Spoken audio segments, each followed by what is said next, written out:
Welcome everyone to a special THRIVEcast today. We have a special guest joining us because it's Friday, and got to celebrate Fridays. Yeah, it's important.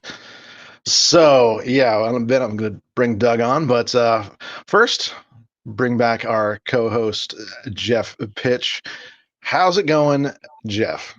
It is going well. Thank you very much. And what a wonderful Friday to be on 2 days in a row with Doug Brown on top of that. So, Yeah, it's going to be a lot of fun. So yeah. stay tuned. At the end of the broadcast, I'm going to give a very special offer to folks. Decided to go for broke on something. Go for broke on something that might make me broke. But it'll be a lot of fun. And so at the end of the broadcast, we'll tell you all about that. But for now, let's bring on the one, the only Doug Brown. Doug, how's it going? Well, first of all, why is my head so small and yours is so big? Well, I mean, did I change the camera on you guys? It's a thing. Yeah, feel free to say hi in the comments, and we'll put it up on the screen here. Any questions you have for Doug or just want to say hi to us or whatever, that's absolutely fine. Keep in mind there's about a 30-second delay between when you type and when it comes on screen, so we do need to inform you of that. So if you have a question or something like that specific, give us a little bit of context, just a little bit in front, so we know exactly what you're talking about, and we'll take it from there. So cool stuff. All right, well, let's start off with just a little bit about yourself, Doug, and we'll get a more appropriate view going on here. I don't know where to start. My name is Doug Brown. I always describe myself as the Citrix guy, right? I started off Citrix in the 90s. I'm a techie by nature. My father gave me a computer when I was almost 7 years old, and sort of jumped on that bandwagon. I thought it was the coolest thing my eyes have ever seen. It's still the coolest thing my eyes have ever seen, and I enjoy playing with computers, and I call it playing because it's fun.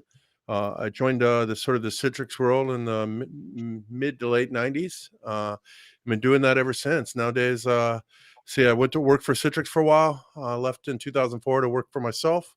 Worked with a lot of different startups and ISVs to help them sort of get their message out to all you guys. And then about 3.5 years ago, I ended up joining IGEL, sort of on a fluke. And it's really been the best 3.5 years I've had in probably my career, minus maybe the very early years when you're young and having so much fun and things like that. So I guess that's a little bit about myself. Very cool, very cool. And so yeah, let's start off with some early days, early Doug. So like where you born, kind of early life kind of stuff, and where did we talked a little bit yesterday about some of your school history. Maybe you could tell a little bit about that as well.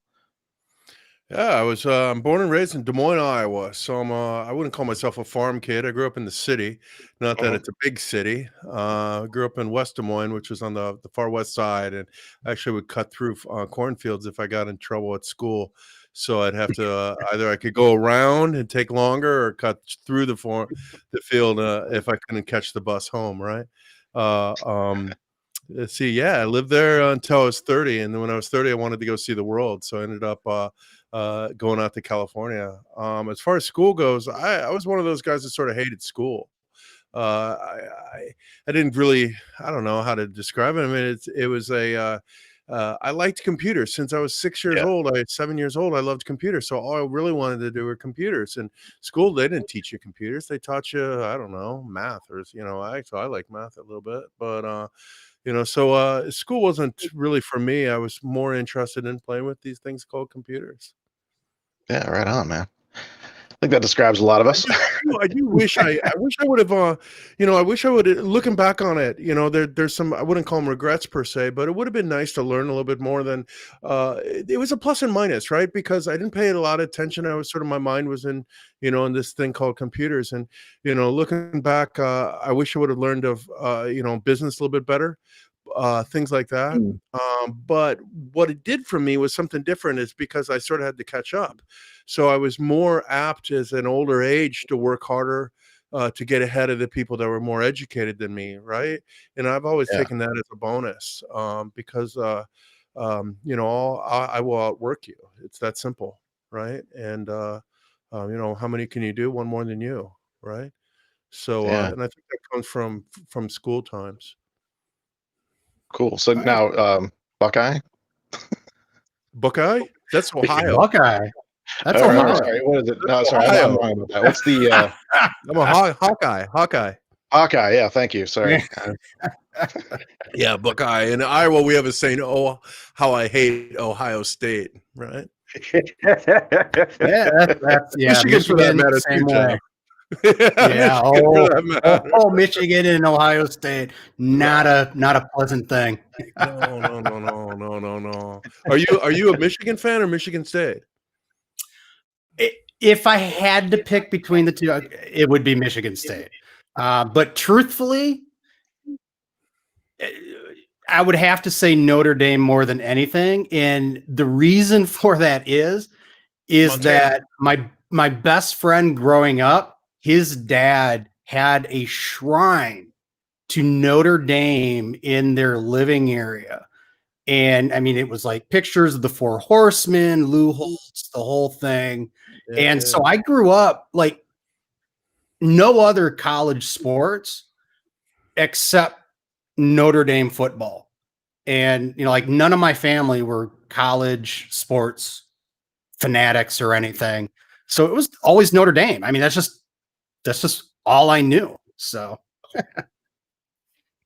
Yeah. I wasn't a big. Well, I did. I mean, as a kid, you play. We grew up in the age where computers was like programming, right? And so you didn't have video games. I didn't play video games. I was never a video gamer. I guess in my 20s, my friends and I would get together and play, Madden, football on the Sega, NHL hockey, right? And Tiger Woods golf, right? Those were, but it was like, to us, it was like getting together and we'd, it's an event. It wasn't something I sat at home and did by myself. But otherwise, you go outside and play Nerf football, you play baseball, you play, it was always, grab something and go out. A lot of basketball. I played basketball until I was my father is a golfer. My grandpa was a golfer. So I started playing golf when I was about 4 years old, but I didn't really take to it very well at first.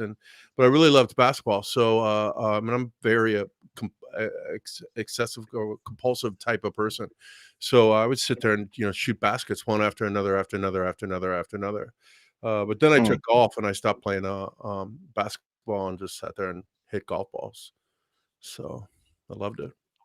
Yeah, there's always seems to be something. For me, it's always been hockey. I mean, when I grew up, I didn't really have anybody that played hockey, which is surprising. Now that I'm grown up and think back, it's Michigan and hockey are like, we're practically Canada. But once the bug hit it's I've had a love for hockey. I've played beer league. I played beer league for years until I got hurt. And that, but obviously with the Red Wing wall behind me and everything, you get that passion and it just sticks with you and you love to do it. Yeah, we're at the age too that ESPN used to play the hockey in the early 80s. Remember that? And then they took hockey away for a while. But those are the days of Messier, Curry, Gretzky score. I mean, it was just so amazing to watch that at 10, 11, 12 years old, right? And it was like watching the Globetrotters or the 90 Bulls play. It was just so good. They destroyed everyone else. It wasn't even a game. It was just like pro versus high school or something. You know what I mean? It was awesome. Yeah, I know. Crazy stuff. Yeah. So from Iowa, what? So you decided in you said your 30s to go to California. So what was the big driver there? Oh, I mean, after high school, I got into tech work. Well, I started off as a programmer, and I'll take you back a little ways and fill the gaps, so to speak. Right? I started off as a programmer, like we said, in the early days, you didn't have game. I mean, I guess you could play games, but there weren't that many. I mean, Zork, remember that, or the Infocom games, and so you'd write code, and I write a lot of C and inline assembly for the I/O, and then I would it's really strange just to look at me. So bring it back to all of us. Now I have someone to look at. I'm not talking to myself. That's strange. So I read C and inline assembly and put that stuff up to the BBSs, and then I wanted to be a developer. Back then we called them programmers, right? And so in high school, I ended up writing Paradox database programs for a credit union. And I absolutely hated it. Jeff is frozen, which is sort of freaky too. So, which I absolutely hated writing these things. So when I went to go get my job, when I left school and stuff and I went to go get a real job, I didn't want to be a programmer because I associated with something quite boring. So I got into tech work. And at that point, you start at the bottom, right? You build computers, you get an image from a company, you put that on the hard drive, you slap in the cards, you mess with the IRQs, you get the machine working, put it back in the box, and off it goes, and a truck to some company, right?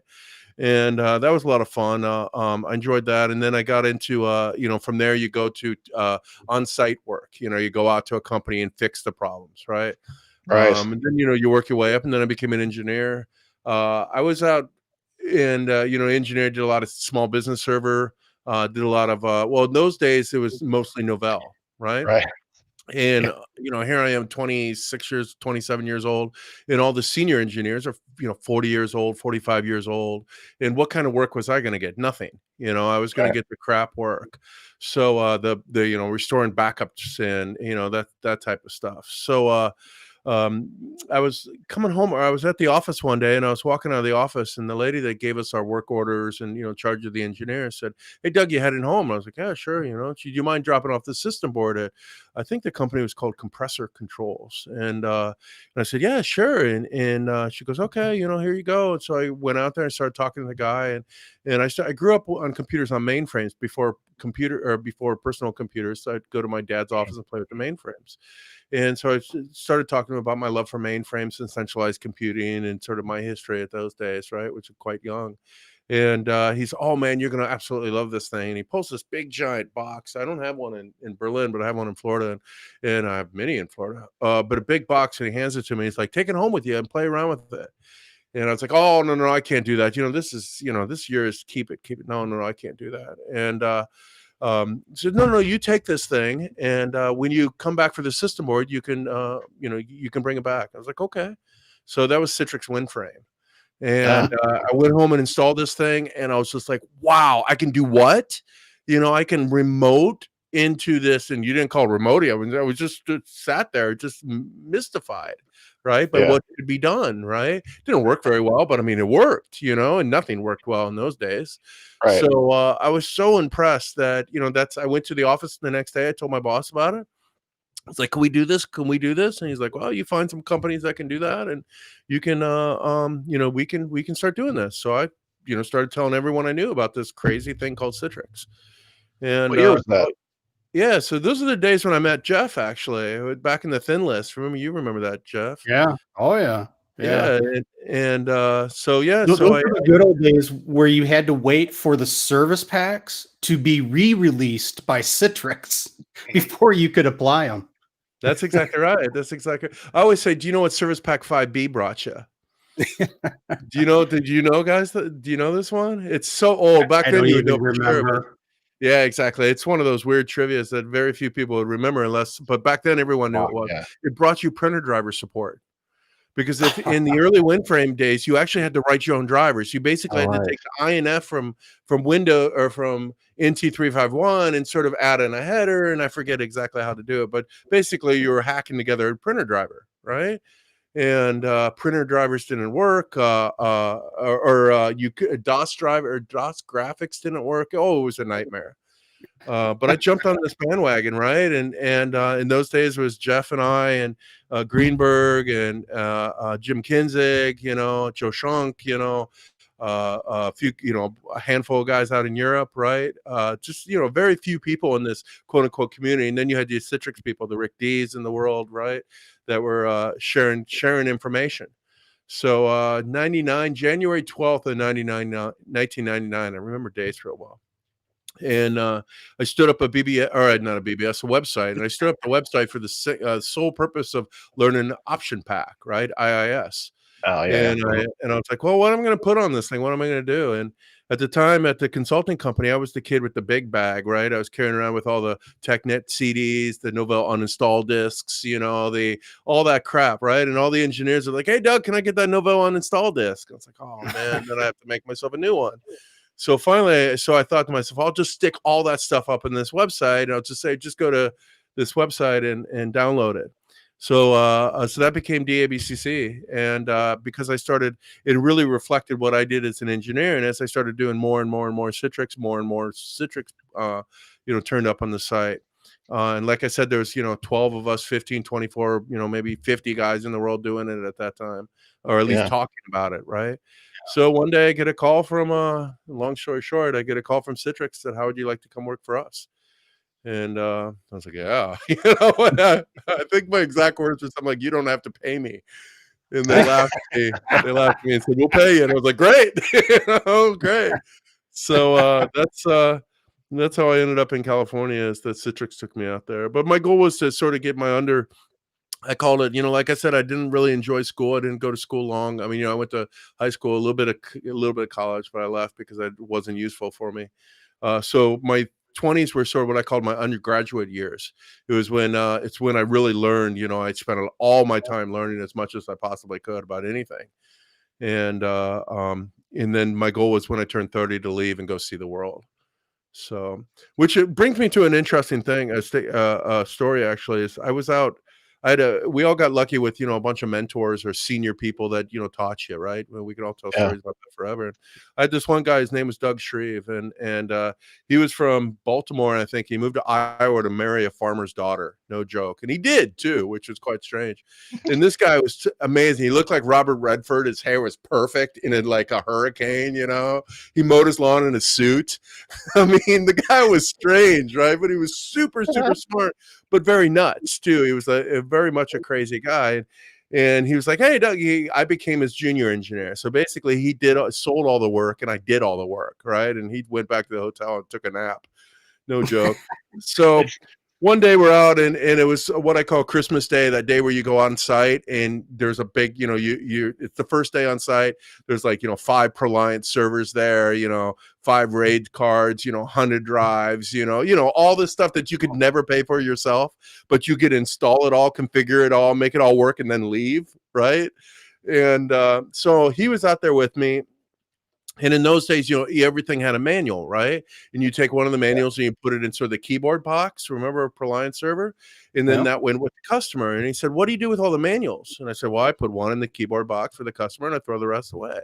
He goes, well, why don't you he goes, perfect. Because why don't you take one and put it in your bag and go home and read it? I was like, you want me to read this? He goes, you don't have to read the entire thing. He goes, just read the overview. He goes, every one of these manuals have an overview. He goes, if you read the overview of every document, everything that you get your hands on, you can talk to anybody about basically anything. And most conversations aren't that deep. And so that's what I started to do. And I mean, I knew the overview of about everything that you could ever get your hands on because, as a consultant or, a road engineer, you're exposed to everything, right? So it was a very good advice for me, and I still do it to this day. Try to read at least the overview, and if you're intrigued, you continue on, right? But at least you understand what it is, what it does, why it does it. Maybe a little bit the value prop, and then you move forward. So That's very cool. Yeah, those were fun years. You're young. Everything's sort of new, and you had the job of being that guy. And I mean, the listeners probably many of these people do this today, but you get called by a company that has 5 guys working there. They get paid good money. They're experts at what they do. They're working on a problem. They can't solve the problem, so they hire a consultant to come in to fix it, right? A break fix type of consultant, and we're expected to fix that within right away. You know what I mean? You guys know this, and when you do, you walk away. You're like, yeah, baby, yeah, and you're 20 something years old, and these guys are 35, 40 years old, and yeah, they were fun days, fun days. Indeed. So, kind of with me, I actually was I spent Y2K in Cedar Rapids. Yeah. Got to tell you that, yeah. So that's my Novell story is working for a ocean shipping company in Cedar Rapids, Iowa. Figure that one out. I remember Y2K. Oh, I Yeah. still remember that. That was a fun. I mean, it was, all the prep work. I remember, leading right up to it, and then I remember, the job I had. I remember all of it, and then going to the hotel they got for us so we wouldn't have to drive home, stuff like that. And just, I remember waking up in the morning, seeing that we hadn't turned to cannibalism or anything, and the world was good, and it was like that was kind of a good, like, yeah, we did it. Did you believe that? Do you think that there would be problems? um I figured there would be some problems. I figured there would be maybe one or two major problems, actually. I mean, I Really? figured there'd always be small issues, right? I mean, somebody, Of course. we're human, we're going to miss something. But I mean, truthfully, I feel I was pleasantly surprised in really not hearing of like some major system, planes crashing or air traffic control going out or some, crazy thing. So, I mean, I thought it was, so, I mean, how do you look at that, right? Is it we went overboard and did too much and we blew it out of proportion, or did we do it right and we averted whatever it might? I mean, we'll never know, right? I mean, the only way we'll never know which way it went. And in my opinion, I would rather have it. I would rather have the, what, we blew it out of proportion, spent a whole lot of man hours for nothing, and not have anything happen, than not take it seriously enough and have a lot of big issues that have to be corrected. Yeah. So, Do you remember the yeah. Y2K checker? A little floppy disk. That's one of the other things I think I stuck up on the website too. Yeah. You go around, you put it in there, and it's like compliant. Yeah.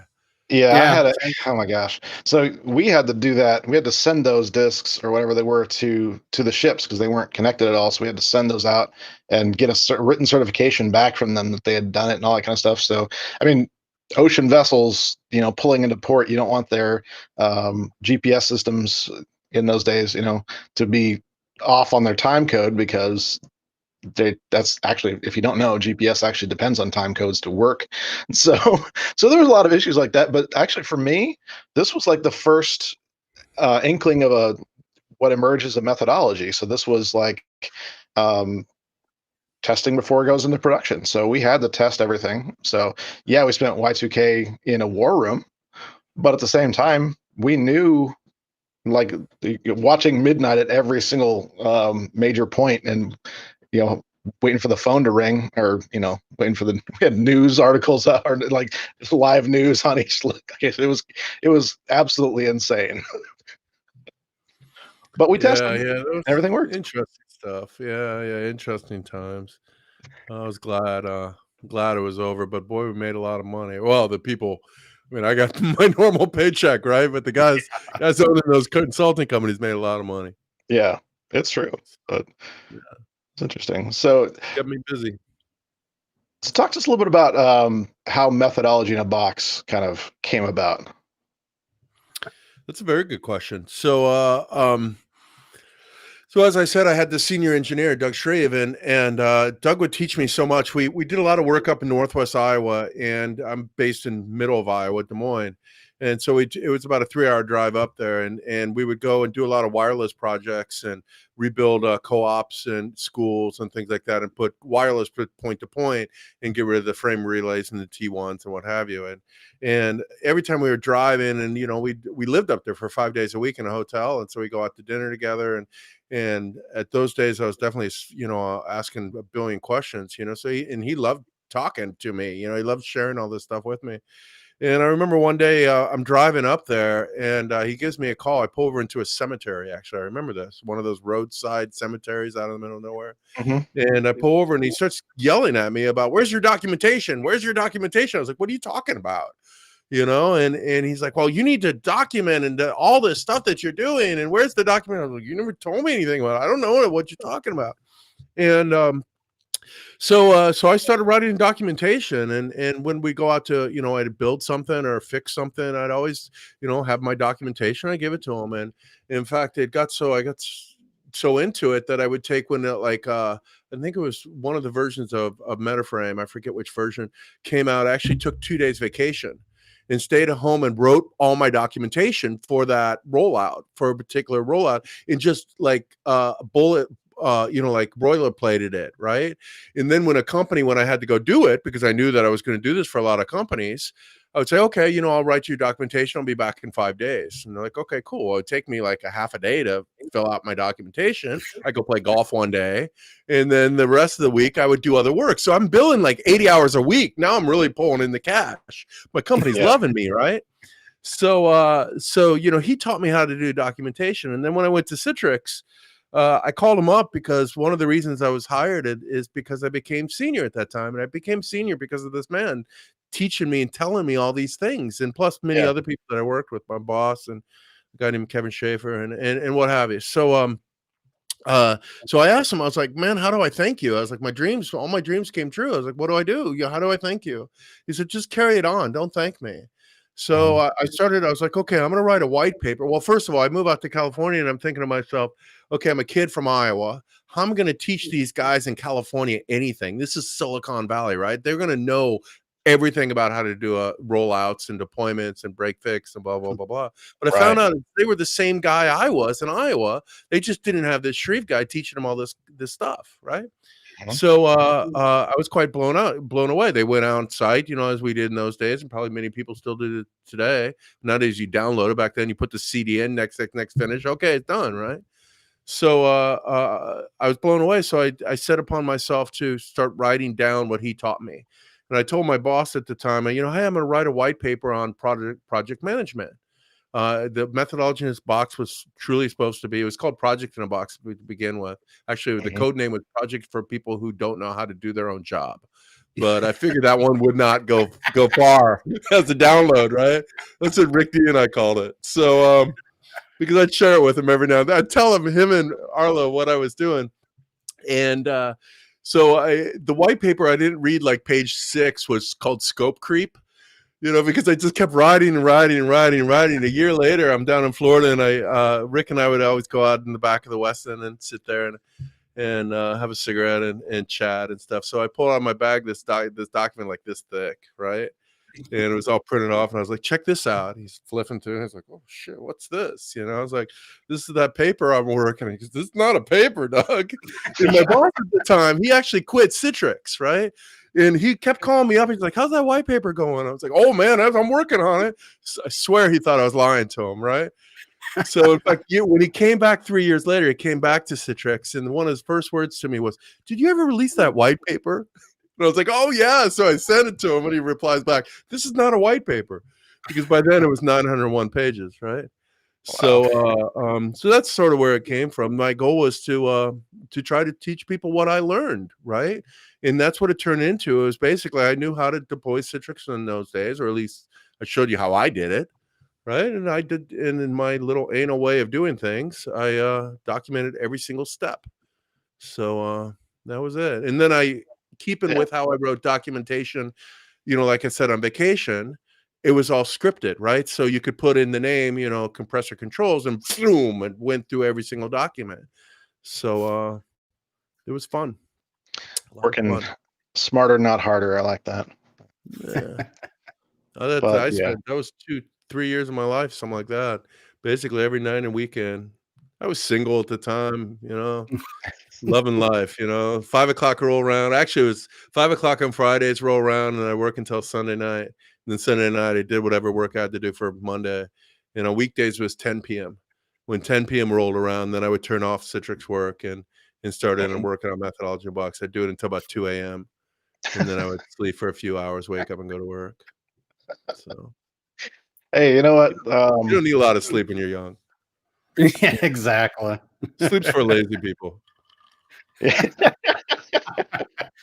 You'll get sleep when you're dead, kid. Yeah, it kind of felt like that sometimes. Still kind of does sometimes. I went to military school, and in military school, they taught you only need 4 hours of sleep a night. And that was not the good thing to teach, an 18-year-old kid. So I mean, nowadays I sleep. My wife makes me go to bed on time, but I'm old, so I wake up in the middle of the night and, check the phone, which That's always the problem. Like, waking up in the middle of the night and like, oh, I've got these awesome ideas that will change the world, and then you fall back asleep. Yeah. you guys, any of you guys, either one of you guys write code? You ever been a coder? Never. Scripting is the closest I've gotten, truthfully, outside of some of the college that I did. So writing code is very interesting because when you get really into it, like in 2012, I taught myself, I got a little bit sick and I was off for about a month or on and off. And so I decided I'm going to teach myself Objective-C, Xcode. And I wanted to write an iPhone app. And I like C a lot. And, it's like riding a bike. It takes a little bit of time, but it comes back to you. And then it's more about learning your development environment and what have you. And then, the weird nuances to syntax and what have you. And so anyway, you're just so into it that then you have to go to sleep, and then you have a problem that you can't solve. You dream the solution, and you wake and you're like, yes, yeah, I got it. And then you wake up and you're like, oh, you're so mad because there's the dream, Like, damn you. Yeah, and now I have a phone that I can just write it out. Middle of the night, but now it's just like, if you're lucky enough to wake up to do that. What does elephant beans mean? I don't understand. Yeah. I work off a to-do list. So a couple years ago, I got sick and tired of people bitching at me for not replying to their emails, and two, just living in email hell where you have 1,000 emails in your inbox and you don't, and they end up down here while you're living up here. So then you work here and then you miss what's here. Inbox is not a to-do list, right? But so many people live this way. Right. So I took like literally a week and said, I think it was right after Synergy. It was like you had Synergy 1 week. The next week I'm in Florida. At the time I'm living in Berlin, but I still have a place in Florida. So I'm at my house in Florida, or apartment in Florida. I'm not rich. I got like multiple houses. It's like a small little apartment. So I'm in my small little apartment and decide, okay, I'm going to solve this email problem. So I responded to every email or deleted what was not appropriate. And nowadays I live off a to-do list.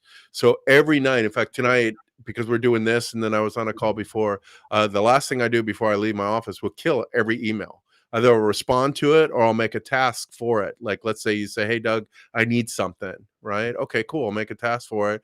And then I live off that task list.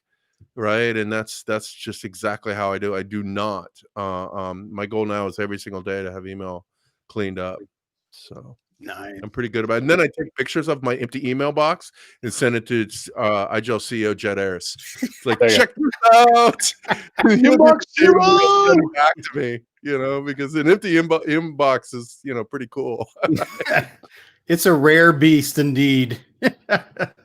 I do it almost every day. I mean, there's some days, but like I said, if you can't get to it, then becomes a task, right? One of my tasks is actually called email, which means kill off your email. Kill off the email. Right? Yep.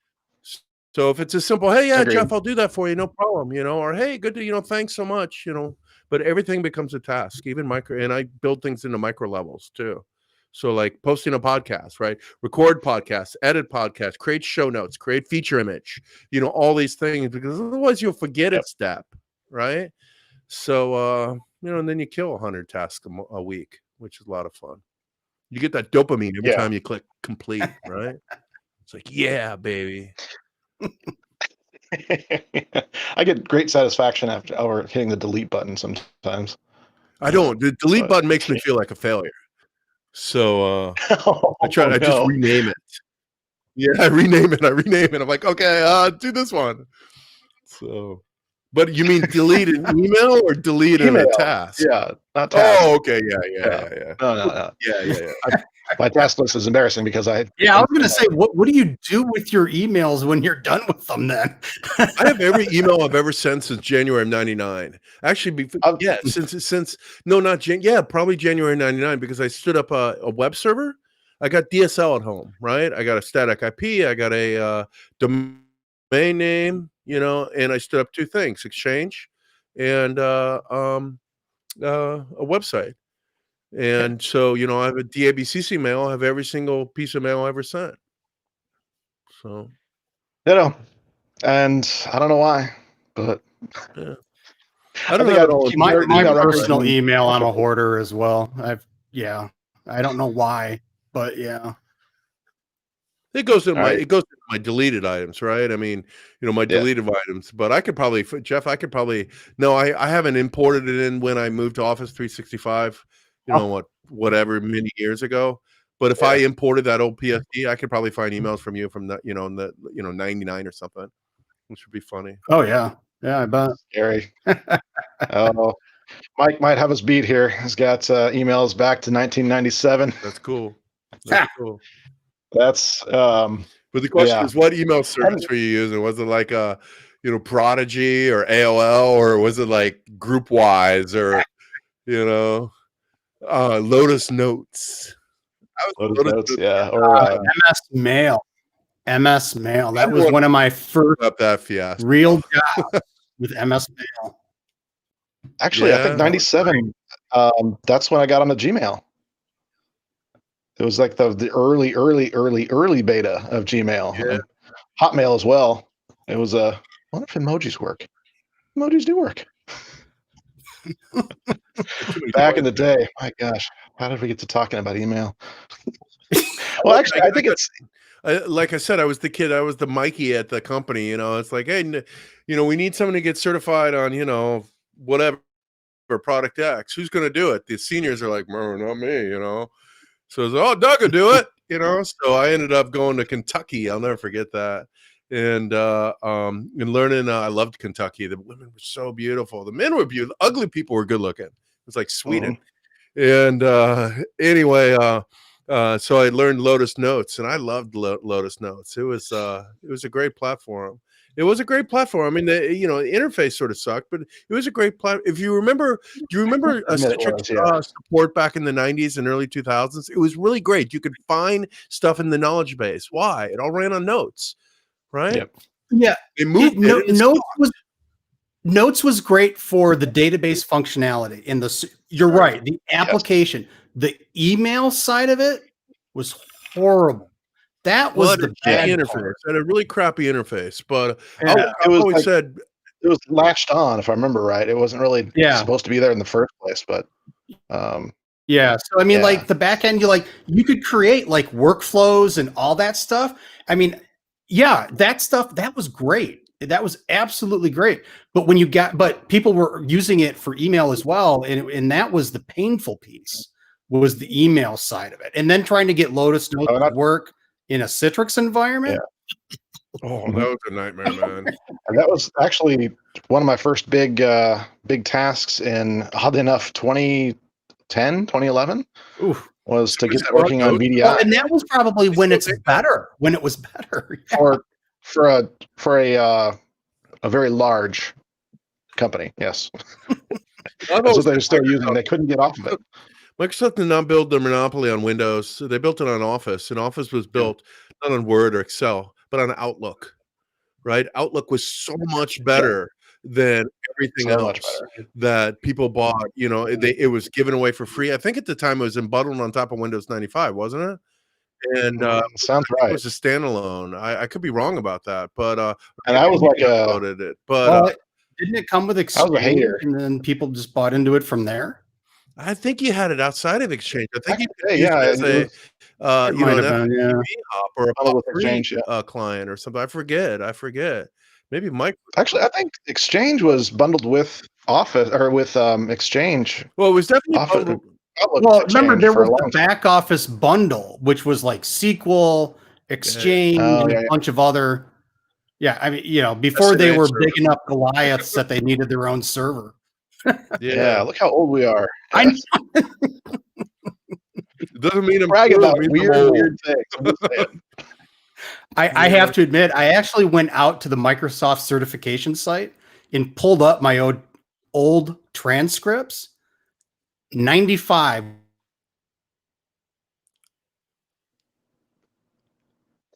See, Microsoft just cut him off. He's like, no, we ain't talking about that. Like, we're not allowed That ain't to happening, continue dude. this. No. He did not. He's totally making this done. up. Cut him Hit off. the pause button on Jeff. You're done. All right, I think I'm back now, maybe? Yeah, you're back. You're back.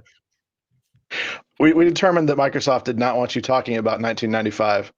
I guess so, man. That's You know what next week is? I look back at that and it's like, oh my God, I'm old, man. 95. NT. You know Phil, what it was Monday is? 351. It was 351 certs. 351. Yeah. TCP/IP. Now there was a bitch of a cert. Yeah. You know what Monday is? You know what next Monday is? No. 25 years from Windows 95. Oh, yeah. Oh my gosh.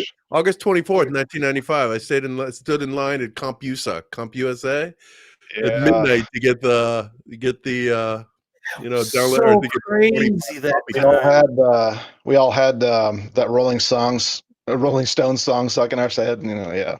Oh, the video of Balmer and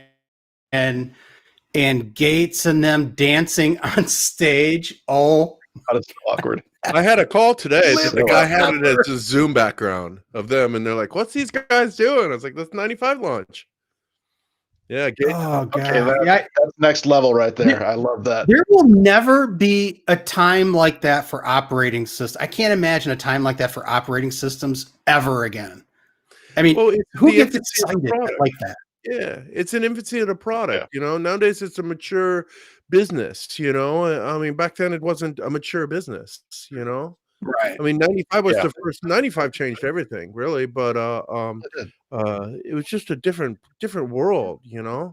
Completely different. The one thing I do remember about the launch of it was actually before a few months before the launch of 95 is how almost like the entire industry went on pause, kind of like what I did a little bit ago, because everybody had their products ready for release. They weren't going to push anything new out.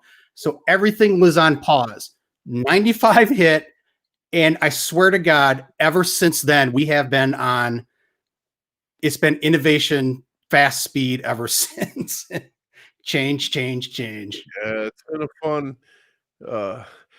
it's been a fun career. I mean, yeah. I mean, as I said, when I was a little kid, I was introduced to computer. All I wanted to do is sit in front of the computer and play with it. My mom would make me go to bed, right? Hey, kid, you got to shut off the computer, go to sleep. You got to wake up in the morning. And now somebody pays me for it. You know what I mean? And I get to come on and somebody wants to hear me talk about it. Come on, nobody wanted to hear me talk about it. So true. What more can you ask for in life? You know what I mean? Well, and that's kind of what I wanted to get to as well. We were kind of talking on Twitter and then yesterday as well, but just about this concept of actually loving what you do. I think a lot of people get stuck in this mire of their career, and they just kind of get stuck just floating along. And so what is it that you think kind of hit with you that didn't allow that to happen? Well, I mean, I got very lucky, I mean, I think we all did, but I mean, everyone, you make your own luck though. But I don't know. I mean, I've had an interesting career path. When I was a kid, and even a kid in my 20s, all I wanted to be in life was an engineer.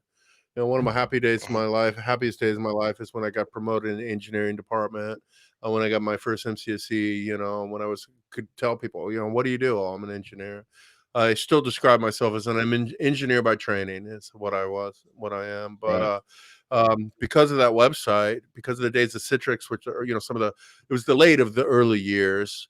I was one of the guys up on stage and things like that, right? So it was like many people got to see me. It's one of the first sites. It's out there. So I left. So I had opportunities that other people wouldn't have in those days, you know, and nowadays everyone's a blogger. Back then it wasn't called blogs, right?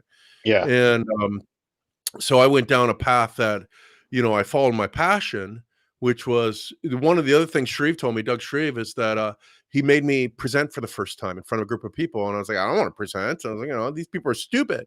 It's like, no, he's like, they're not stupid. I was like, no, they're stupid. You know, it's, well, share what you love. And I was like, I don't want to share. They don't like it. I was like, they're dumb. You know, it's like, just do it. So I had to do it, and I got to, I hated that. And he goes, you get better at it. And he goes, you'll love it. What you'll love is standing in front of a group of people and getting them to believe what you, or to like what you love, right? And so when I came to Citrix and stuff, they said, well, you're an SE, you don't touch a keyboard, you talk about it. I was like, what? I'm an engineer. I'm not gonna, I'm not this guy. And I called one of my friends, and he said, his exact words is, Doug, you don't want to be 50 years old banging on the keyboard fixing some guy's mail server at 4 o'clock in the morning. I was like, well, I do. That's exactly what I want to do. But so I ended up down this path where, you know, I became sort of a quasi, you know, evangelist, marketing guy, whatever, right? You know, and so, you know, my dots connected in a completely different way. But what I was doing is always following that passion that I had, right? It was, you know, first it was engineering, you know, then it was, you know, sharing with people what I loved. Then it was just sharing with people in general. You know, then, you know, so you ended up so far away from what I ever wanted to be, but the entire time was sort of new adventures in some ways, right? And then the other perk was, man, you know, I got to meet and hang out with and call friends some of the coolest people in the industry, so to speak, right? And that's so great, you know, and that's not because I'm cool. One of it's because I'm old, and two, because it's, you know, that path, right? So yeah, I mean, what's not to love, right? Yeah. I mean, it's honestly, it's just like there's no limits as far as that goes. You just find something that lights you up and just go for it. You Yeah, know, follow your passion. You know, follow your passion. Steve Jobs has that great commencement speech that he gave, and one of his 3 bullets that he talks about is putting faith in the dots. Right, when you look forward, you know, the dots don't necessarily connect. When you look back, they all connect. But you have to have faith, he said. You know, you have to have faith that these dots connect.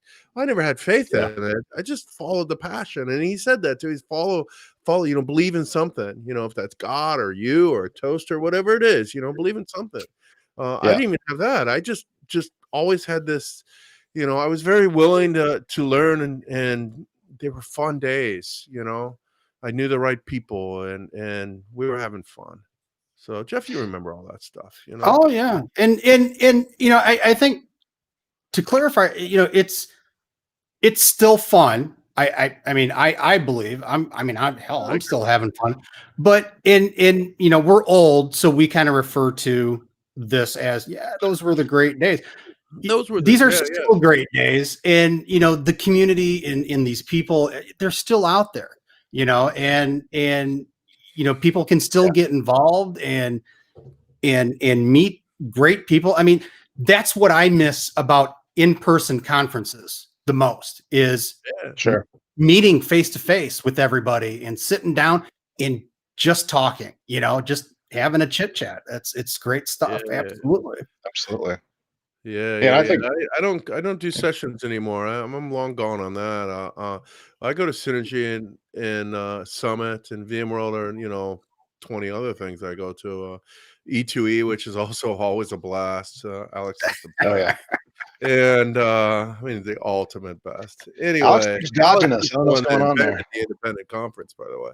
So yeah, I mean, I go there to meet to see all these guys. You know, a lot of them are old friends, and then you meet new friends. You know, always meet someone. I mean, it's the best industry in the world, and just great people. You know, we talk tech, laugh. Yeah, it's a good old time. Yeah, honestly, and I think we look back fondly on things, sure, but honestly, I think today is some of the best days. You know, this is like one of the best times to be in technology, really. You know, that's you can do so much with it. That, though. If you think about it, I mean, we've always said that, and like, you go to, again, Synergy, and then each year, and, you know, I'll talk to someone. It's like, oh, this is the best time to be in tech, you know, and so yeah, I mean, I agree with that. I like those days because you're young and innocent, and that innocence gives you a different feeling. You know what I mean? Yeah. It's all that's new true. to you. You know, it's like thinking back to high school or college. You know, it's like you can't experience that again. You know, I No. talk about when I moved out to California the first time not long ago with a friend of mine, and the emotion of that you know, being scared to death that here I am in a place where I don't even know where I live. You know, I got it written down on a piece of paper. If I lose this, I'm screwed. You know. And just pull over the side of the road and sleep. You know, it's like I don't know a soul. So you know, I won't experience that again per se, right? And Right. Oh, but as long as you keep following your passion, as long as you know you keep, you know, stretching what your comfort zones are, you'll have experiences that gives you that yeah. new thing.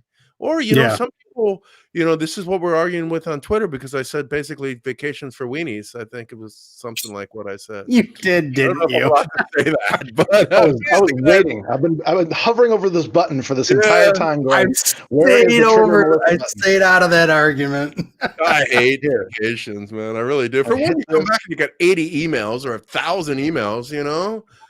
This And is two, that See, I'm one moment of those when guys that I can't take a vacation, and I've posted this on Twitter too, is unless I'm on a cruise where I can completely disconnect. Yep. That's it. Otherwise, I'm working on something. Hmm. So it's I took a week off a couple weeks ago because my wife had a mandatory week off, and so we actually we worked on Monday, and then Tuesday, Wednesday, Thursday we took off. Friday off. I still finished 67 tasks or something like that on my to-do list. Yep. You know, because I mean, what else are you gonna do, man? You know, and Exactly. to me, I've always since I was young, I came up with this idea that I don't have time to waste because I'm not well educated, so I'm going to educate myself. So in my bathroom, I had remember all the magazines you get, the trade magazines, you know, and you could always sign up as a CEO of the company that sent them to you, right? You say, "Oh, I'm Yeah. CEO." You know, if you signed up as, you know, engineer, you never got it, right? yeah. Yep. And so I put them in my bathroom and next to my bed. So if I had 5 minutes, I had 5 minutes to work, right? I'd read something I didn't understand, and someday I did. So nowadays, I do that with a task. I look at a task, and I'm like, okay, my wife is showering. Well, let's do a 10-minute task, you know, and then let's gloat about it to my boss. Well, and I think that's a good point that you made earlier. Is it's also, you know, your work is your passion. Yeah. So, you know, for you and, you know, for me and DJ, I think for a lot of the stuff that we love to do, you know, my wife asked the same question, like, how can you be on the computer after you've been working on it all day? You know, Yeah. go back. Well, because I love this stuff. This is what I Right. do. You know, so it's a passion. So for you, I think in your brain, you know, we call it work, but in our brains, it's not really work. You know, so Well, it's I said it earlier. I play with toys for a living. You know, it's like they're yeah, gonna play with computers. You know, it's I yep, never changed my verbiage. Right? It was when I was a kid. It's hey, I'm gonna play with my computer. Today, it's still I play with my computer. Right? yeah, And Yeah. yeah. I think there's three things that changed for me. Everything changed for me after I did three things. One is I realized that vacations don't have to be a thing where you go somewhere, you know, do something. It's intentionality. And so I take vacations during the day. I take a little 15 minutes and say, you know what? I'm going to give myself 15 minutes and do whatever it is, you know, cruise social media, watch YouTube videos, or hit the like button, you know, whatever it is we need to do. Hit subscribe button, I just go around hitting subscribe validation. button. Yeah, I had to. It's YouTube. But honestly, there's things like that with just intentionality every day. The second thing is recognizing that why we need vacations is not to do less work. That has nothing to do with it. Vacations are from expectations. Vacations are to say, I have a time period where I will not be responding to people's expectations of me.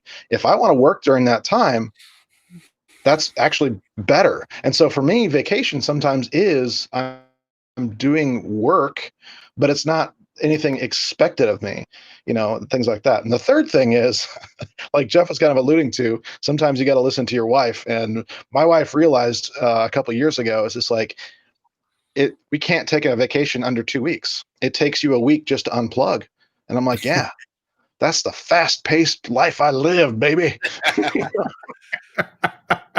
Yeah. In Europe you get 30 days vacation, and I, God bless the Europeans. I love living here so much. I love the Europeans so much. And the big thing I love is it's a shift in mentality. In America, I'm it's go, go, go, and it's live to work, and in Europe you work to live. And so they give me 30 days vacation. You know what a 30 days of vacation in America is called? Unemployment. Yeah, Unemployment. unemployment. It's called find a job, buddy, because you don't have one. So anyway, it's called sabbatical, which I don't know what. I mean, come on. Right. I have a friend that's from Adobe. He's like, I'm on sabbatical. I was like, for what? 30 days. I was like, oh, I got that. It's called vacation. So anyway, but I've never been able to use it because, so I end up with, because it's 6 weeks off is what it is. Right. And so I've always had December off. But what I told my boss, because I was like, I'm taking all December off. He's like, huh? I was like, don't worry. I'm not going to not work. I'm just not going to do conference calls, and I'm not going to travel because I hate conference calls. Most of the time you just sit there and you're like, I don't need to be here. Yeah. And this could have been done over an email, right? But we're going to waste an hour so we can, feel like we accomplished something. Come on, man. Who's paying this? Who cuts the checks? I bet they're pissed. I'd be pissed. Do your damn work and go home. Do more. Honestly, there's something to the getting it done. Yeah. There's a self-satisfaction. If you don't have that, you're probably. I did this thing on. All controversies are on YouTube or Twitter, I swear. But I said if you're working more than 6 hours a day, you're probably working the wrong job. And the thing with that, I said, is like, okay, if you're doing work for other people that's expected of you for that long, and you're not developing yourself at all, if you're not doing anything that benefits you, then you're in the wrong space. You're not around people that are investing in you. You're around people that are basically just using you. So if you don't have those opportunities to do things that you will benefit from, as far as like learning or whatever it is, then your priorities are a little off. They shouldn't be just about work. Don't you learn from your experiences in general?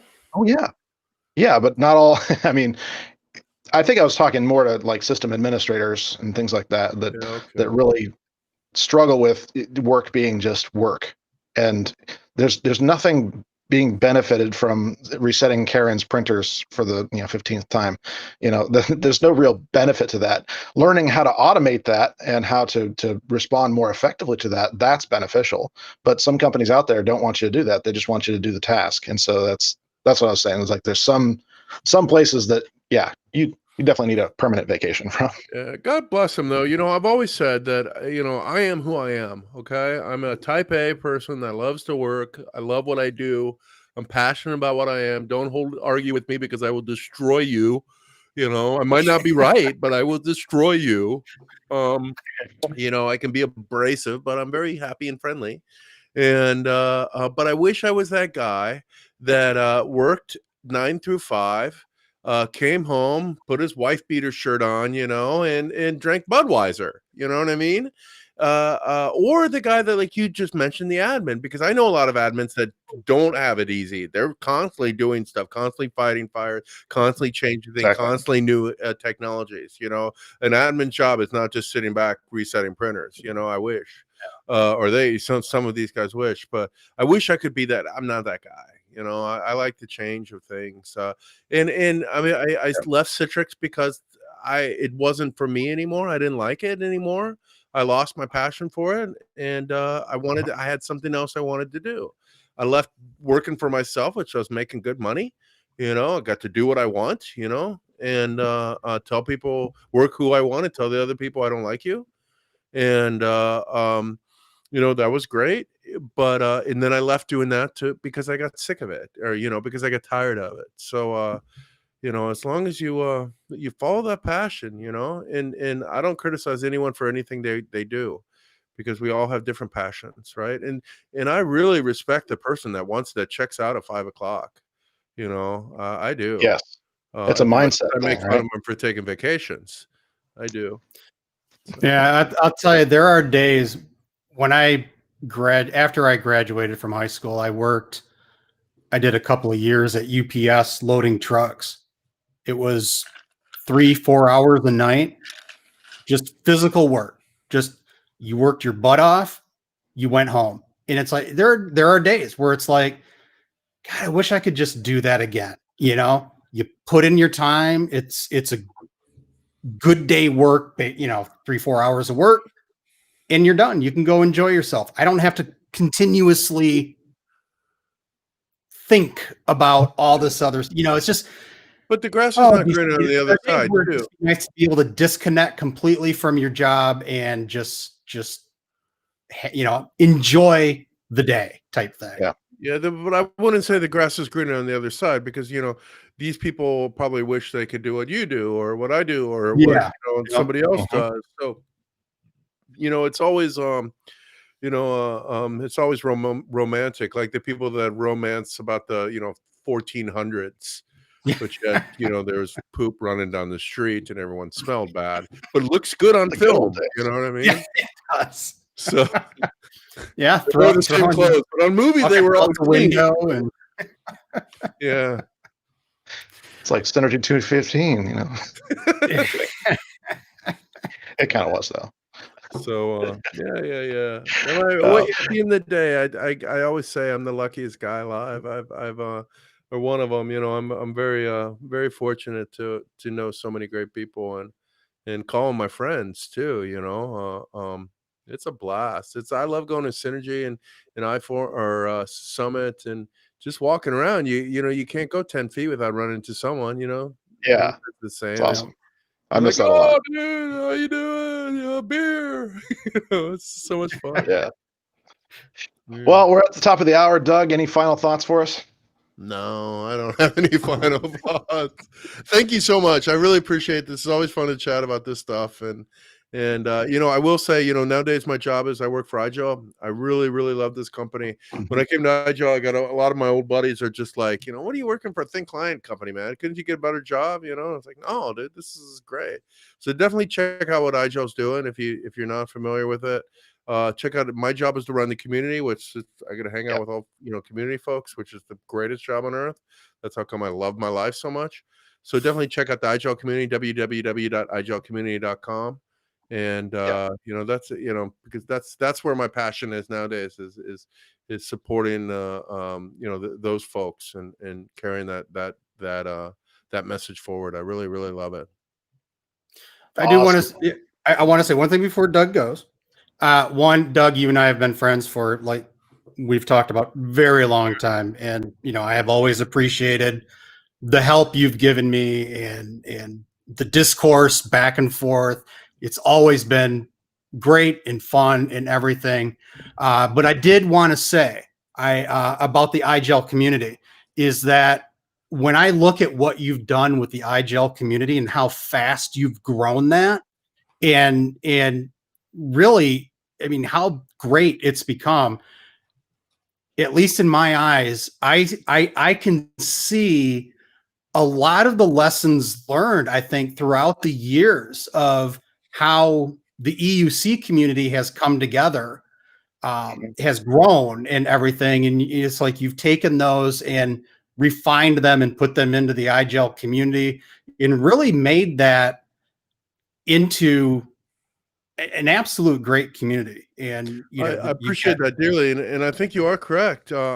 First of all, there's never I in community. I mean, there is an I in there somewhere, I think, but it's not me, right? So there's no me in community, and so there's a bunch of things. But it was totally when I look through the community and try to build this thing and what it means and what do we do and what we don't do, more or less, right? It was always going back to early CTP meetings. Jeff, you were in your first class CTP, right? And to the early days of compute, before it was like, hey, it's monetized now, right? These days, right? And what did I want when it became like, hey, Doug, can you do this for me for free? And all this crap. And of course there's always some of this, right? But how can you do this with the right intentions? How can you how can you help these guys? So to me, it was always and still is, I'm the guy I'm trying to help. So I'm Yeah. just trying to appease Doug Brown of 1999 or Doug Brown at 2005 or Doug Brown at 2010, right? Yep. And if I could do Right. that, you can build a good thing. And then I was so lucky because I chose great partners and customers. So we had the Yep. passionate people.